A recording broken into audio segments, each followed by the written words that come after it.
Heritage is more than buildings. Toronto's heritage includes the food we cook, the languages we speak, and the stories we tell. At Heritage Toronto, we've been working to better share this vision with you. I would define heritage as relationships. So the relationships that folks have with their idea of their city and the spaces that they live in and the people around them. And so I think it's very fluid. Since 2001, Heritage Toronto has released reports on the local heritage scene, covering both accomplishments and ongoing challenges. The last report expanded our focus beyond the city's built environment, but now we're going even further. Events like COVID-19, global conflicts, and local controversies have highlighted the problematic legacy of heritage and the role it has played in systemic injustices and inequalities. At the same time, we've been inspired by our discussions with you on how heritage can help transform city life, now and in the future. Because of this idea of heritage being such a huge historical significance in how we live on our daily lives, how it impacts our value system, how it impacts our cultures, how it impacts our arts, I think it needs to really catch up on being an evolving system that addresses the needs of the citizens and the community.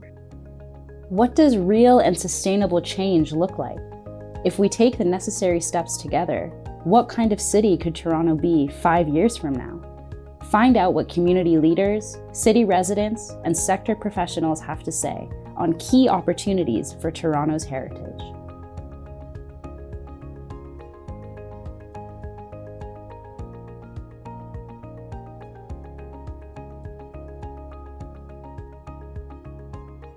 Toronto's heritage is Indigenous heritage. As of 2021, 76% of Indigenous Canadians live in cities.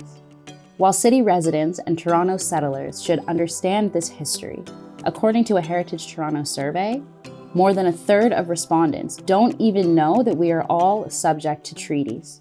To address this, land acknowledgements have recently been used to recognize injustices against Indigenous peoples and acknowledge our treaty responsibilities.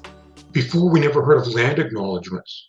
Now everybody and their dog wants to have a land acknowledgement out there. The only sad thing I comment upon is that many of the land acknowledgements aren't correct. Some also see land acknowledgements as repetitive and ineffective. And other recent issues and conversations, like the renaming of Toronto Metropolitan University that removed reference to one of the designers of Canada's residential school system, suggest more needs to be done to increase public understanding of our Indigenous heritage. Community voices are asking for a decolonized city. Indigenous communities will lead the interpretation of their own history. Indigenous communities will have the space and the land needed to practice their traditional ceremonies. Land acknowledgements will include a specific call to action. Toronto's buildings are changing, but more than that, their important roles as nurturing spaces for culture are disappearing.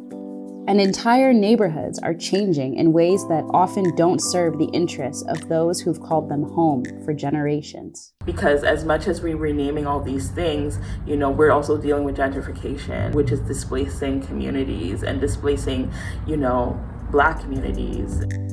For decades, Toronto has welcomed newcomers. In 2021, almost half of Toronto's residents were born outside of Canada. Although Toronto has many established cultural neighborhoods, new immigrants are increasingly choosing to live outside of the city. Why? Areas like Little Jamaica are under threat.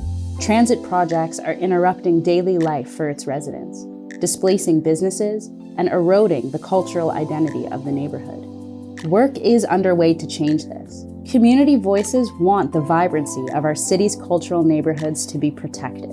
Heritage organizations, business improvement associations, neighborhood associations, and community groups will work together to prioritize work that builds the cultural identity of neighborhoods. Tech, like virtual reality experiences, will be integrated into creative public commemorations to share neighborhood histories. While considered part of the arts and cultures sector, there's still resistance to blending heritage with art. For many Torontonians, there's no jump to be made. Artistic practices are heritage. Traditional artistic practices can help artists feel rooted in their heritage and share it with others. Through dance, I'm experiencing the drums and I'm experiencing that connection through my body, right? I'm performing heritage with my body. Art can help us reflect on our place in history and can be a tangible way to challenge overrepresented narratives. This kind of art counteracts harmful stereotypes by portraying subjects in lesser seen ways. I don't want the sitter in my portraits to look like they're suffering at all. I don't think that needs to be done. Community voices want art's full potential in the heritage sector to be realized.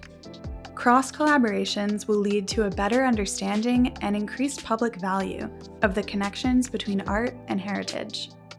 Compensation for cultural artists will reflect the time and effort required to produce their work.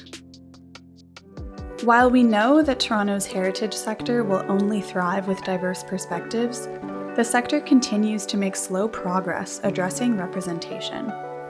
At Heritage Toronto, only 26% of our plaques focus on the history of equity-deserving communities. A lot of the previous thinking around archives was this idea of history and heritage and archives and museums and libraries as neutral spaces. And that is just preposterous. There's no such thing as a neutral space. While we tackle what stories have been told and how to address the harm they may have caused, we also have to question whether increased representation necessarily means improved representation. How a story is told can matter more than whether it's told or not. It's very common in the Black community as well that that aspect of voyeurism in regards to our trauma. It's been used against us and it's been used to tell our stories without us telling our stories. So maybe with archivists, I think the first things they should ask is, should I be the one telling this story? Representation also applies to who works in the heritage sector. Equity-deserving employees are far less likely to hold senior, higher-paying positions. And academic background requirements can be prohibitive and exclusionary, leading to a workforce that does not reflect the diversity of lived experiences in Toronto. Community voices want the heritage sector to better represent our city's lived experiences. Members of equity-deserving groups will achieve leadership roles in the heritage sector, facilitated by practices focusing on mentorship, networking, and training. Organizations will be transparent about their wrongdoings and will avoid vague and insincere apologies that lack a call to action. Toronto is the largest and most populated city in Canada, but if only a few communities' narratives dominate, it's possible for many people to feel as though they don't belong here. People seek out opportunities to gain that sense of belonging, which leads to improved well-being. If done in an inclusive way, heritage activities have the potential to affirm to communities that they do belong here. Just my experience as a person in community with other trans people, particularly trans masked people my age. People want to know about the people who came before us and how they've lived their lives and how they created this world for us to be able to exist in, to be able to come out. The world has become more survivable and livable because of people that are still our neighbors. Natural heritage is also important to this sense of belonging. While the cutting down of trees at Osgoode Hall and Ontario Place was deeply troubling for many, Torontonians engage daily with parks, ravines, and activities like growing their own food in community gardens. Interactions with natural heritage can provide a healing connection to the land and to people's cultural practices. Community voices want the heritage sector to do more to reduce isolation and create community connections. Parks, the heritage sector, and community partners will work together to protect our natural heritage sites and make them more accessible. Immersive and interactive heritage programming will encourage relationship building between neighbors, between communities, and with city spaces. Every heritage project should begin with meaningful community engagement. So we joke sometimes about like a phase 0 before you go into a phase 1, and that is the listening and the trust building, the relationship building, and starting from the listening versus the talking.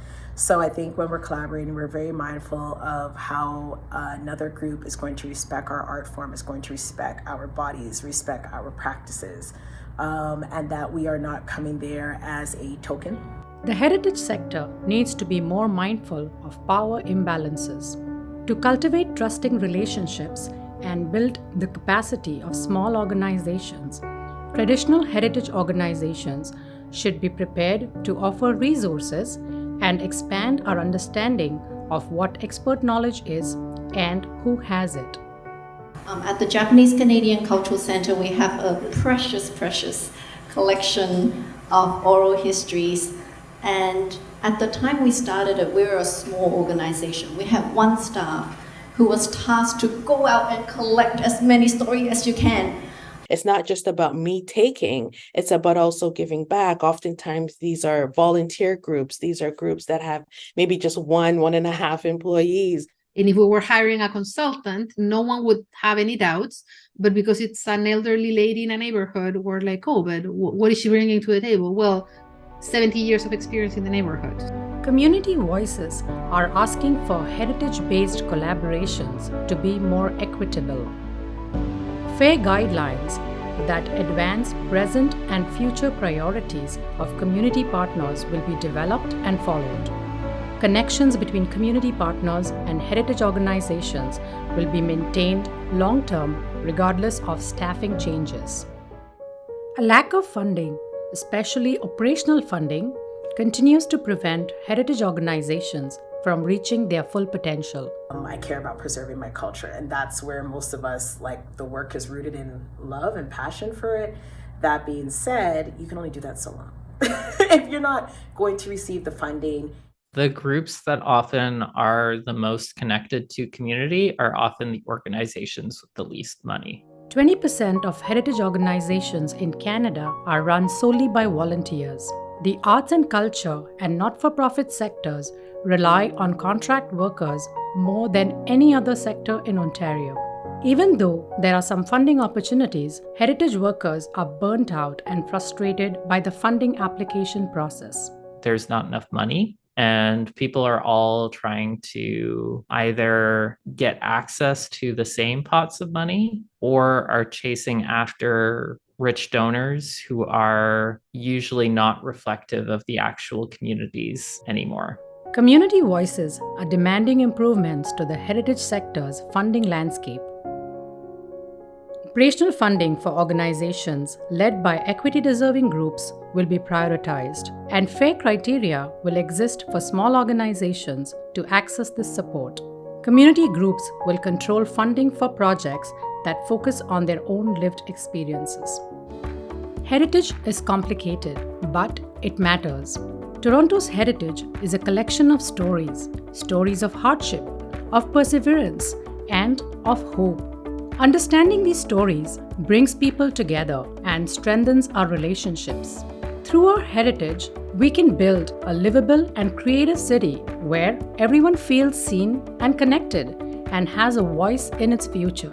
I think it's not true that we're on the sidelines. It's not true that the work that we do is not important. It's essential. Our communities must be more than our audiences. They are authorities over their own lived experiences. And if we are asking communities to put their trust in the heritage sector, we have to earn it. We must seize the critical opportunity now to center relationships and community partnerships as the foundation of our work so that heritage's important role is realized in the city building of the future. Whatever we kind of do or not do or celebrate or protect or build today, it's also potentially kind of the heritage of tomorrow. For a deeper dive into recent developments in Toronto's heritage scene and to find out what it will take to reach the goals presented here, read the complete State of Heritage report